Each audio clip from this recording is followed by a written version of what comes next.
Siblings of the golden child, when did your parents' favoritism come back to bite them?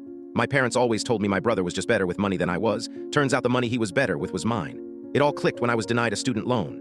My credit was fine, but the bank said I had no savings, no financial backing. I was confused. I knew my grandmother had left a significant trust fund for all her grandchildren's education. Meanwhile, my brother, the golden child, was driving a new car his junior year and posting pictures from a ski trip in Aspen. My life was about working shifts at a coffee shop, the bitter smell of burnt coffee clinging to my uniform while I tried to save enough for community college textbooks. When I asked my dad, the executor of the trust, for help with tuition, he got cold. "You need to be more responsible like your brother," he said. That was his answer for everything. I started asking to see the trust statements just to understand what was going on. He always had an excuse. "The lawyers have it.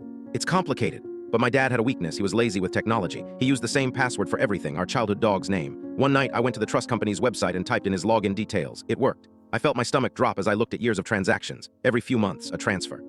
Small at first, then bigger. $10,000 here, $20,000 there.